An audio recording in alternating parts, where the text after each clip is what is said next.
The sound of silence. What defines an icon? For Porsche, for over 70 years, the answer was a sound. A mechanical roar, a symphony of pistons and gears that spoke of power, heritage, and soul.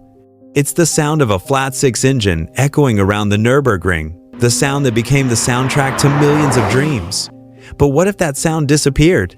What happens when a brand, whose identity is so deeply intertwined with the fire of combustion, decides to embrace the silence of electricity? This isn't just a story about a company shifting to electric cars. This is the story of a multi-billion-dollar gamble on the future of performance itself. Porsche is at a dangerous crossroads, a move that could elevate it into a new era of dominance or risk diluting everything that made it a legend. What follows is a tale of bold ambition, shocking setbacks, and a desperate fight to redefine what it means to be a Porsche in the electric age. And the truth behind their strategy is far more complex and controversial than you've ever been told. Topic 2. The 2015 Shockwave, the Mission E. To understand the magnitude of this shift, we have to go back to 2015. The automotive world was changing. Tesla, once a ridiculed California startup, was becoming a serious force, proving that electric cars could be fast and desirable. The German giants, including Porsche, seemed to have been caught off guard, accused of being complacent and stuck in the past. Behind the scenes in Zuffenhausen, however, engineers were planning a revolution. At the 2015 Frankfurt Motor Show, they unveiled it to the world. It was called Mission E. It looked like no Porsche before it. It was low, sleek, and unmistakably futuristic, yet still somehow a Porsche. The promises were breathtaking. Over 600 horsepower, 0 to 60 miles per hour in under 3.5 seconds, and most shockingly of all, an 800-volt charging system that could replenish 80% of the battery in just 15 minutes. At the time, it sounded like science fiction. It was a direct shot at Tesla and a bold declaration to the world. Porsche wasn't just going to compete in the electric future, it was going to define it. The company announced an initial investment of over €1 billion, a number that would eventually swell to over $6 billion. They were betting the house on Mission E, which would later be renamed to something that translates to Soul of a Spirited Young Horse, the Taycan. Topic 3. The Taycan's Triumph and the Hidden Flaw. When the production Taycan arrived in 2019, it delivered on every promise. The automotive world was stunned. Magazines and critics hailed it as the first EV that truly drove like a sports car. Its acceleration was violent, neck-snapping, and unlike other EVs, it could do it again and again without overheating. Porsche took it to the feared Nürburgring Nordschleife and set a new record for a four-door electric vehicle, a feat that kicked off a heated rivalry with Tesla's Model S. Sales soared. In 2021, the Taycan, a fully electric car, outsold Porsche's iconic 911. It seemed the bet had paid off. Porsche had proven that its engineering magic could be translated to the electric world, but beneath the surface of this triumph, a crack was beginning to form. The Chinese market, the world's largest for cars and EVs, was proving to be a challenge. Local brands like NIO and Xpeng were offering cutting-edge tech at lower prices, and the novelty of the Taycan began to fade. Then, globally, the initial EV boom started to cool.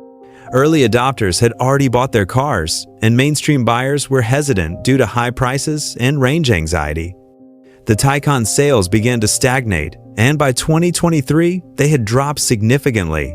Porsche's first major weapon in the EV war had hit its peak, and the company was about to find out the transition would be much harder than they ever expected. Topic 3. Doubling down on the future, the electric Macan and PPE. Despite these warning signs, Porsche didn't back down. Instead, they doubled down. Their plan was to attack the heart of the market. The next target for electrification wasn't a niche car, but their best-selling model, the Macan SUV. Electrifying their cash cow was a move of immense risk. If it failed, the financial consequences would be disastrous.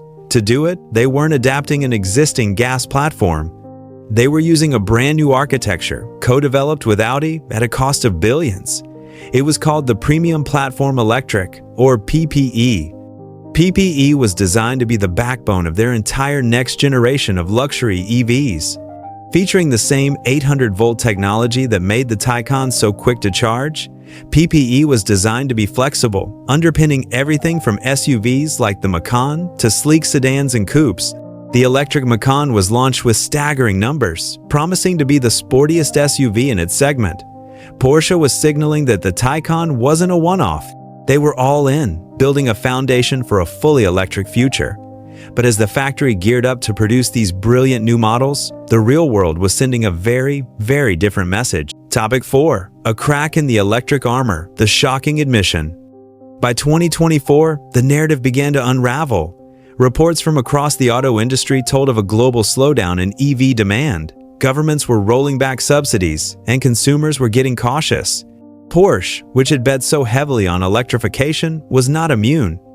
It was then that Porsche's CEO, Oliver Blume, made a startling admission.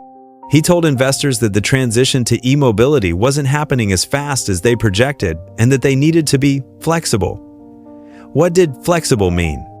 Rumors began swirling in German auto publications, sources with deep ties to the industry. The story was a bombshell. Porsche was secretly exploring re-engineering its brand-new EV-only platforms, the PPE, so that they could also accommodate hybrid and even traditional combustion engines. The idea that a platform built from the ground up for EVs could be retrofitted for a gasoline engine was heresy to engineering purists. It suggested Porsche was hedging its bets, creating an escape plan in case the electric future didn't pan out. For a company that had projected an image of unshakable confidence in its electric strategy, it was a stunning revelation that hinted at a crisis of confidence at the highest levels. Topic 5. The e-fuels gambit, a lifeline for combustion. But this wasn't the only insurance policy Porsche was creating. They had another card up their sleeve, one that nobody saw coming. Far from Germany, in the windy plains of southern Chile, Porsche invested over $100 million in a project that sounded like science fiction. They were building a factory to create gasoline out of thin air. They're called synthetic fuels, or e-fuels. The process is revolutionary. Using wind power, they split hydrogen from water. Then they capture carbon dioxide from the atmosphere and combine the two to create methanol, which can be refined into gasoline. The result is a liquid fuel that can be used in any existing gasoline car, but is almost entirely carbon neutral since the CO2 emitted from burning it is the same CO2 that was removed from the air to make it. Suddenly, Porsche's strategy became much clearer. They weren't just slowing their electric bet, they were actively building a lifeline for the combustion engine. E-fuels could allow them to continue selling their beloved gasoline-powered cars, especially the iconic 911, for decades to come. Even in a world of tightening emissions regulations, this wasn't a backup plan, it was an entirely new dual strategy. Porsche was now fighting on two fronts, the electric and the combustion, an incredibly expensive and risky move. Topic 6. The soul of Porsche at a crossroads, the 911 and the 718. Nowhere is this internal conflict better illustrated than in the fate of Porsche's two-seater sports cars. The next generation of the 718 Boxster and Cayman has been confirmed. They will be fully electric. The news sent shockwaves through the enthusiast community. These cars are beloved for their balance, their sound, and their pure connection between driver and machine. The thought of a silent Boxster was unthinkable for many, who feared the car's soul would be lost. But for the most important car of all, the crown jewel, the legendary 911, Porsche drew a line in the sand. Oliver Blume stated publicly that the 911 will be the last Porsche to go electric, if ever. Instead, they did something different. In 2024, they released the first ever hybrid 911, the 992.2 Carrera GTS. But this was no hybrid like a Prius, designed for efficiency. This was a high-performance T-hybrid system with technology adapted directly from their Le Mans-winning 919 hybrid race car. It used a small electric motor to eliminate turbo lag and provide an instant boost of power, making the 911 faster and more responsive than ever while keeping its glorious flat-six engine. It was a powerful statement. While the 718 was being sacrificed on the altar of electrification, the soul of the company, the 911, would be protected at all costs. Topic 7. The electric onslaught continues, the Cayenne and K1. However, it would be a mistake to think Porsche's pivot means the end of their electric ambitions.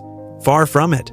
The onslaught is far from over. It's just becoming more strategic. Next in the pipeline is the biggest prize of all, the Cayenne. A fully electric version of their best-selling luxury SUV is coming, and insiders say it will be the most powerful production Porsche ever made, with performance numbers that will rival supercars. And beyond the Cayenne, rumors point to an even more ambitious project, codenamed K1. This is expected to be a flagship SUV, larger and more luxurious than the Cayenne, with 3 rows of seats and cutting-edge technology, designed to take on the most expensive models from Mercedes and BMW. Officially, Porsche's goal is still for over 80% of their cars sold in 2030 to be fully electric. How can they reconcile this goal with their massive investment in e-fuels and their hesitation to electrify the 911? The answer is flexibility. They are preparing for an uncertain future, one where EVs might dominate in some regions, while e-fuel-powered combustion engines might survive in others.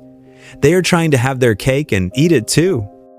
Genius or identity crisis. And so, the soul of Porsche is in a battle for its future, caught between the silent revolution of electricity and the roaring heritage of its gasoline engines. Is this a masterstroke of flexibility from a company preparing for any possible future? Or is it a sign of an identity crisis? A brand that's trying to be everything to everyone and risks becoming nothing special at all? This is where the story turns to you. We want to hear your take. What is the true future of Porsche? Should they go all in on electric and forget the past? Or is their investment in e-fuels the only way to save the soul of performance? Drop your verdict in the comments below. Let's get a debate going. If you love deep dives into the high-stakes drama of the automotive world like this one, do us a huge favor and smash that like button. It tells the algorithm that this is a story worth sharing with more people. And most importantly, to make sure you don't miss how this incredible saga unfolds and the other stories we're already working on, hit that subscribe button and turn on notifications. The battle for the future of performance is just getting started, and you won't want to miss it.